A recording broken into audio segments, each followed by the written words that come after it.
दोस्तों, आज की कहानी है 25 साल बाद एक पत्नी का अतीत आया उसके सामने। बेचैन परेशान रूपाली डॉक्टर के दरवाजे के सामने आकर रुकी।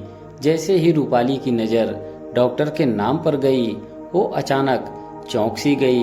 डॉक्टर संजय अग्रवाल, ये नाम उसके जहन में कहीं दूर तक कौंध गया। कहीं ये डॉक्टर संजय अग्रवाल उसका संजय संजू ही तो नहीं? ओह, उसका कैसा? उसका और संजय का रिश्ता ही क्या और कैसा? वो तो खुद ही उसे छोड़कर आगे बढ़ गई थी। फिर उसका कैसा? रूपाली के दिल की धड़कन अचानक से बढ़ गई थी। बड़ी मुश्किल से धड़कनों पर काबू पाते हुए उसने बहुत हल्के से थोड़ा सा दरवाजा खोलते हुए अंदर नजर डाली। सामने ही तो वो बैठा था, किसी फाइल में नजर गड़ाए हुए। उफ, वो ही तो था, बिल्कुल वही चेहरा, वही मोहक मुस्कान। कुछ भी तो नहीं बदला इतने बरसों में। बालों में थोड़ी सफेदी आ गई है, आंखों पे चश्मा तो पहले भी था, लेकिन ये सुनहले फ्रेम का चश्मा उसके चेहरे पर और भी फब रहा था। रूपाली झट से दरवाजा बंद करके वहां से निकल ली। पीछे से वहां बैठा वह आवाज भी देता रह गया, मैडम मैडम। सीधे हॉस्पिटल से बाहर आकर ही उसने दम लिया। हे भगवान, क्या उसका अतीत अब भी उसका पीछा कर रहा है? जिस बात को बीते हुए 25 बरस हो गए, जहां से उसे आगे बढ़े हुए इतने साल हो गए, वो मोड़ अब भी जस का तस है। लोग कहते हैं कि जिंदगी कई बार हमें वापस से उन्हीं रास्तों से जाने अनजाने में ले जाती है, जहां जाना चाहे हम जा चाहें या नहीं। लगभग 30 साल पहले रूपाली ने 12वीं की परीक्षा प्रथम श्रेणी में पास की थी। उसकी डॉक्टर बनने की बहुत इच्छा थी। मम्मी ने तो सीधे सीधे ही मना कर दिया था। एक पापा ही थे जो बोले, बेटा हम मध्यम वर्गीय लोग हैं, ज़्यादा तो नहीं कर सकते, लेकिन तुम एक बार पीएमटी की परीक्षा में शामिल हो जाओ। अगर सिलेक्शन हो जाए तो बहुत बढ़िया, और अगर ना हो तो उसी की किस्मत समझकर जीवन में आगे बढ़ जाना। उसने पापा की बात मान ली। बस एक और इच्छा रखी थी कि उसके पास एक ही मौका है, इसीलिए उसे परीक्षा की तैयारी के लिए कोचिंग करवा दे। पापा ने भी उसकी इच्छा का मान रखते हुए अपनी हैसियत से आगे बढ़कर उसका एडमिशन पास के शहर में कोचिंग में करवा दिया। रूपाली ने भी अपना पूरा जोर परीक्षा की तैयारी में लगा दी। यहीं पर उसकी मुलाकात संजय से हुई। वो शहर के नामी डॉक्टर का बेटा था। कोचिंग में रूपाली और संजय में तगड़ा कंपटीशन रहता था। किसी टेस्ट में रूपाली आगे होती तो किसी में संजय। टीचर्स को इन दोनों से पूरी उम्मीद थी कि ये दोनों तो कोचिंग का नाम रोशन करेंगे, मगर होनी को तो कुछ और ही मंजूर था। ऐन परीक्षा के पहले रूपाली को वायरल फीवर हो गया। बड़ी मुश्किल से वो केवल एक ही पेपर दे पाई।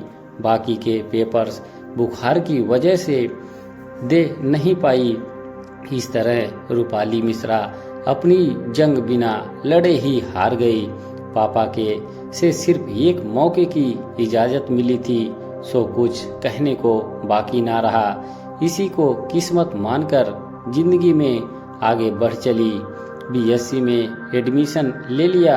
संजय का एमबीबीएस में सिलेक्शन हो गया। संजय ने कहा भी था कि वो होनहार है, दूसरे मौके पे उसका चयन पक्का है, लेकिन रूपाली को अपनी मजबूरी पता थी। खैर, इन सब के बीच भी रूपाली और संजय का साथ बना रहा। साथ धीरे धीरे कब दोस्ती में और कब लगाव में बदल गया, पता ही ना चला। रूपाली का ग्रेजुएशन हो गया। अब जैसा कि आम घरों में होता है, शादी की चर्चा होने लगी। मम्मी पापा भी जल्दी से जल्दी उसकी अपनी इस जिम्मेवारी को पूरा करना चाहते थे। रूपाली के बाद छोटी सोनाली भी थी। रूपाली ने डरते डरते मम्मी को अपने मन की बात बताई। फिर वही बात, दोनों अलग अलग जाति के हैं, बड़ी की ऐसी शादी हो गई तो छोटी की शादी में मुश्किल आएगी, आदि आदि। और इस तरह एक बार फिर रूपाली को बड़ों की इच्छा के आगे अपनी इच्छा छोड़नी पड़ी। संजय ने कहा था अगर वो थोड़ा हिम्मत से काम ले तो दोनों मिलकर सब कुछ ठीक कर लेंगे। लेकिन इसे चाहे रूपाली की कमजोरी कहें या जो भी, रूपाली ने अपने माँ बाप की मुश्किल बढ़ाना उचित नहीं समझा। जो हो रहा था उसी को मुकद्दर समझकर संतोष कर लिया।